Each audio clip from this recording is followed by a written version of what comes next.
जय हिंद साथियों, आप सभी दोस्तों का एसडीए वाला पर हार्दिक स्वागत है। दोस्तों यूपीएसआई के लिए स्पेशल मॉक टेस्ट सीरीज चालू की गई है हमारे चैनल के माध्यम से। जो भी भाई हमारे चैनल से जुड़ना चाहता है वो अवश्य हमारे चैनल को सब्सक्राइब कर लें, बेल आइकन प्रेस कर लें, जिससे कि आगे जो भी हमारी क्लास अपलोड होगी उसका नोटिफिकेशन आपको मिल जाएगा। तो दोस्तों यूपीएसआई के लिए बहुत ही इंपॉर्टेंट सीरीज है, आप इसे ज्वाइन करें। यहाँ से आपको इंपॉर्टेंट है सीरीज, आपके लिए बहुत ही इंपॉर्टेंट साबित होगी। ये 25 क्वेश्चनों की सीरीज है जो आपके लिए आगामी परीक्षाओं को लेकर बहुत ही इंपॉर्टेंट साबित हो सकती है। तो दोस्तों आज का पहला प्रश्न बहुत ही इंपॉर्टेंट है। यहाँ से क्वेश्चन ये वो क्वेश्चन है परीक्षाओं में पूछे गए हैं। तो आप दोस्तों इस क्लास को अधिक से अधिक शेयर करें, कमेंट करके बताएं आपको हमारी क्लास कैसी लगी। आज का पहला प्रश्न बहुत ही इंपॉर्टेंट है कि भारत के राष्ट्रपति के चुनाव में कौन भाग नहीं लेता है। दोस्तों इसमें बात की गई है कि जो राष्ट्रपति का चुनाव होता है उनमें कौन कौन व्यक्ति मत करता है। तो लोकसभा के निर्वाचित सदस्य, राज्यसभा के निर्वाचित सदस्य या विधानसभाओं के निर्वाचित सदस्य या राज्य की विधान परिषद के सदस्य भाग नहीं लेते हैं, ये क्वेश्चन कहा गया है। तो इसका राइट आंसर ऑप्शन 4 बिल्कुल सही है। दोस्तों जो राष्ट्रपति के चुनाव में जो राज्य की विधानसभा होती है ना, उनके सदस्य तो भाग लेते हैं, परंतु विधान परिषद होती है उनके सदस्य भाग नहीं लेते। इसी वजह से इसका जो राइट आंसर है ऑप्शन 4 बिल्कुल सही है। इसमें नहीं पूछा है कि कौन भाग नहीं लेता है, तो राज्य की विधान परिषद के सदस्य भाग नहीं लेते। ठीक है, इसमें जो भाग लेते हैं वो लोकसभा के निर्वाचित सदस्य लेते हैं,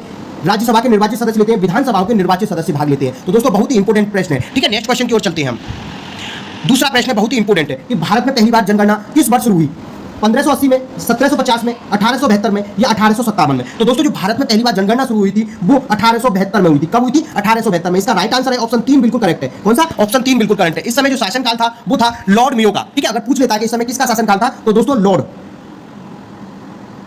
मेयो का शासनकाल था। ठीक है दोस्तों, प्रश्न बहुत ही इंपॉर्टेंट है, सीरीज आपके लिए बहुत ही इंपॉर्टेंट हो सकती है। तो दोस्तों अधिक से अधिक शेयर करें। ठीक है दोस्तों, आज का तीसरा प्रश्न बहुत ही इंपॉर्टेंट है। यहाँ से वो क्वेश्चन लिए गए हैं जो कि अधिकतर परीक्षा में देखे गए हैं। नियंत्रक महालेखा की परीक्षक की नियुक्ति कौन करता है? जो नियंत्रक महालेखा परीक्षक होता है उसकी नियुक्ति कौन करता है? प्रधानमंत्री करता है, लोकसभा अध्यक्ष करता है, उपराष्ट्रपति करता है या राष्ट्रपति करता है? तो दोस्तों इसकी जो नियुक्ति करता है वो करता है भारत का राष्ट्रपति। कौन करता है? भारत का राष्ट्रपति। जो नियंत्रक महालेखा परीक्षक का जो उल्लेख मिलता है वो मिलता है अनुच्छेद 148 में। किसमें मिलता है दोस्तों? पूछा जाएगा कि नियंत्रक महालेखा परीक्षक के बारे में किस अनुच्छेद में उल्लेख मिलता है, तो अनुच्छेद 148 में इसका उल्लेख मिलता है। ठीक है दोस्तों, नेक्स्ट क्वेश्चन हमारा, स्वराज पार्टी की स्थापना कब हुई थी? 1925 में, 1920 में, 1923 में या 1919 में? ठीक है दोस्तों, इसका जो राइट आंसर है ऑप्शन 3 बिल्कुल सही है। 1923 में स्वराज पार्टी की स्थापना हुई थी। इसमें जो किसने की थी ये भी पूछ लेता है कभी कभी। तो दोस्तों मोतीलाल नेहरू और चित्तरंजन दास। कौन कौन? मोतीलाल नेहरू और चित्तरंजन दास ने स्वराज पार्टी की स्थापना की थी। किस वर्ष की थी? 1923 में की थी। ठीक है दोस्तों, नेक्स्ट बात करते हैं।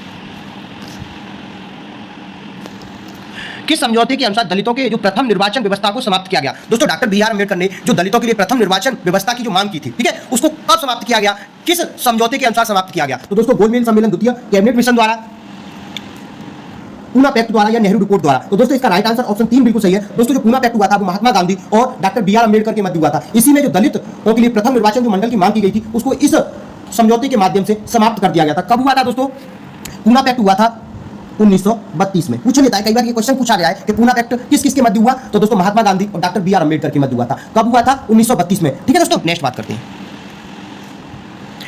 शिवाजी के जो मंत्रिमंडल को क्या कहा जाता था? मंत्रिमंडल, कैबिनेट मंडल, अष्टप्रधान या इनमें से कोई नहीं? तो दोस्तों जो शिवाजी का जो मंत्रिमंडल था उसे अष्टप्रधान के नाम से जानते थे। किसके नाम से? अष्टप्रधान के नाम से। तो इसका राइट आंसर ऑप्शन 3 बिल्कुल सही है। दोस्तों सीरीज आपके लिए बहुत ही इंपॉर्टेंट साबित होने वाली है, तो आप अधिक से अधिक सीरीज को शेयर करें। दोस्तों यहाँ से आपको प्रॉपर वे में क्लास भी बहुत जल्द चालू होने वाली है, तो दोस्तों आप हमारे चैनल को सब्सक्राइब कर लें, बेल आइकन प्रेस कर लें। ठीक है दोस्तों, नेक्स्ट प्रश्न की बात करते हैं।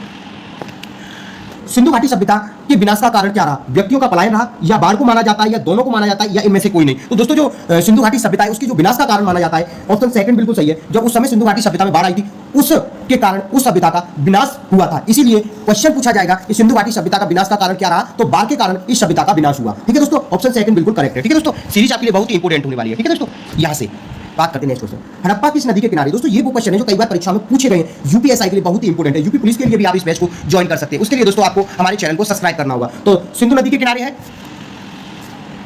रावी नदी के किनारे है, सतलज नदी के किनारे या भोगवा नदी के किनारे है? तो दोस्तों इसका जो राइट आंसर है वो ऑप्शन 2 बिल्कुल सही है, रावी नदी के किनारे हड़प्पा सभ्यता, हड़प्पा स्थल है। ठीक है दोस्तों, हड़प्पा स्थल है। किस नदी के किनारे है दोस्तों? रावी नदी के किनारे। बहुत ही इंपॉर्टेंट सीरीज है, यहाँ से क्वेश्चन अधिकतर पूछे जाते हैं। ठीक है दोस्तों, नेक्स्ट क्वेश्चन बहुत ही इंपॉर्टेंट है। सिकंदर की मृत्यु कब हुई थी? 543 ईसा पूर्व, 323 ईसा पूर्व, 326 ईसा पूर्व या 356 ईसा पूर्व? तो दोस्तों जो सिकंदर की मृत्यु हुई थी उसके बारे में बहुत ही इंपॉर्टेंट कई बार क्वेश्चन यह पूछा गया है। ठीक है, कब हुई थी? 323 ईसा पूर्व में हुई थी। दोस्तों इसका जन्म भी पूछ लेता है कभी कभी, तो कब हुआ था दोस्तों? 356 ईसा पूर्व इसका जन्म हुआ है। लगभग 33 वर्ष की अवस्था में इसका निधन हो गया। ठीक है दोस्तों, तो इसका राइट आंसर ऑप्शन 2 बिल्कुल सही है। कब मृत्यु हुई थी? 323 ईसा पूर्व। ठीक है दोस्तों, नेक्स्ट बात करते हैं। भारत पर सबसे पहले आक्रमण किस शासक ने किया था? दोस्तों बहुत ही इंपॉर्टेंट है, यह क्वेश्चन कई बार परीक्षा में पूछा गया है, इसीलिए इस प्रश्न पर थोड़ा सा ध्यान हम देंगे। ठीक है दोस्तों, मोहम्मद बिन कासिम ने किया था, महमूद गजनी ने किया था, मोहम्मद गौरी ने किया था या कुतुबुद्दीन ऐबक ने किया था? तो दोस्तों इसका जो राइट आंसर है ऑप्शन ए बिल्कुल करेक्ट है। भारत पर जो सबसे पहले जो आक्रमण किया था अरबों ने, उसमें मोहम्मद बिन कासिम ने भारत पर सबसे पहले आक्रमण किया था। अगर इसकी सन की बात कर लेता है तो दोस्तों कुछ किताबों में 711 मिलता है, कुछ में 712 मिलता है। एग्जैक्टली जो मिलता है वो 712 मिलता है। तो दोस्तों कब किया था? 712 में किया था। किस पर किया था? सिंध प्रांत पर किया था। वहां का शासन कौन था? दाहिर सेन शासक था। उस शासक पर मोहम्मद बिन कासिम ने आक्रमण किया था। बहुत ही इंपॉर्टेंट है। ठीक है दोस्तों, नेक्स्ट बात कर लेते हैं।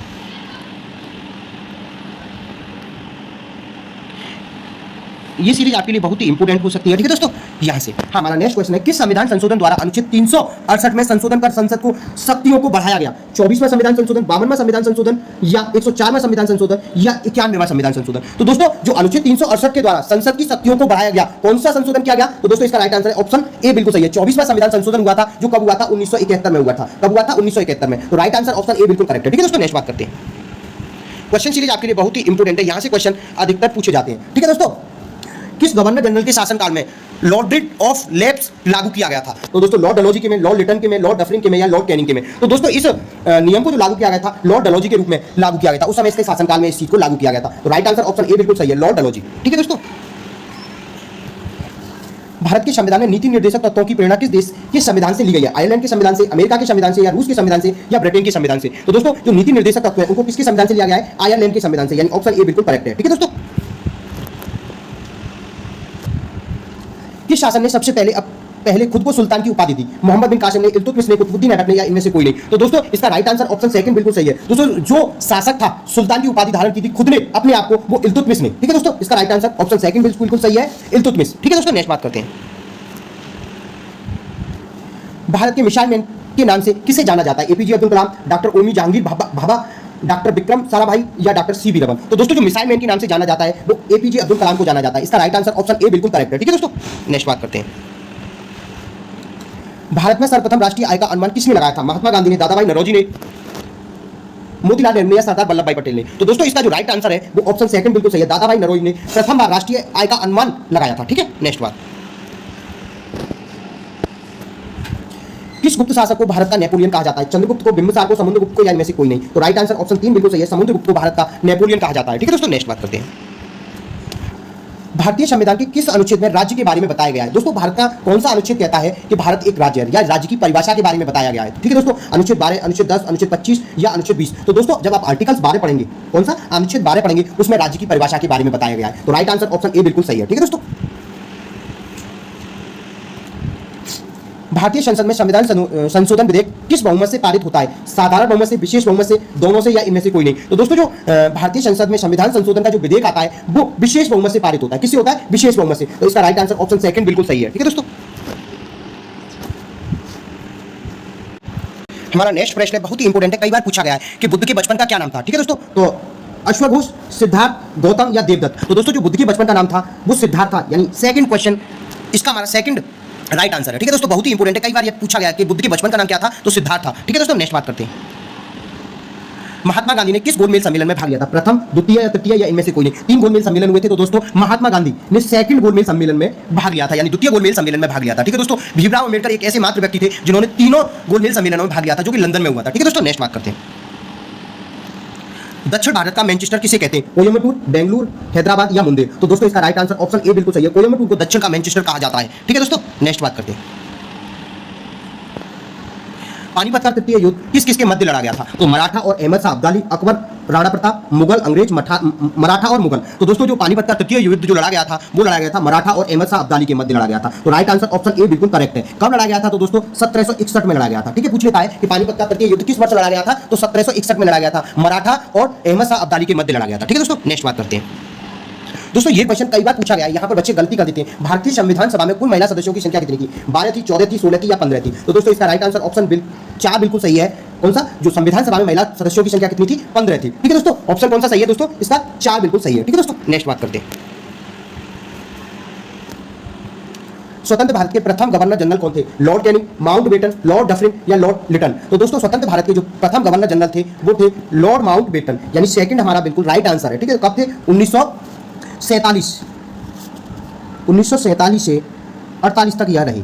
ठीक है, 1947 से 1948 तक रही थी। तो इसका राइट आंसर ऑप्शन सेकंड बिल्कुल सही है। सीरीज अगर आपको अच्छी लगी हो तो अवश्य हमारे चैनल एचडीए वाला को सब्सक्राइब करें, बेल आइकन प्रेस करें। दोस्तों आप सभी से निवेदन है, ये जो हमारा चैनल है आपको बहुत ही इंपोर्टेंट मॉक टेस्ट सीरीज लेकर आएगा। तो जो भी भाई हमारे इस चैनल से जुड़ना चाहते हैं वो अवश्य हमारे चैनल को सब्सक्राइब कर लें, बेल आइकन प्रेस कर लें। ठीक है दोस्तों, अगर आपको हमारी क्लास अच्छी लगे तो अवश्य हमारे चैनल को सब्सक्राइब करें। जय हिंद, जय भारत।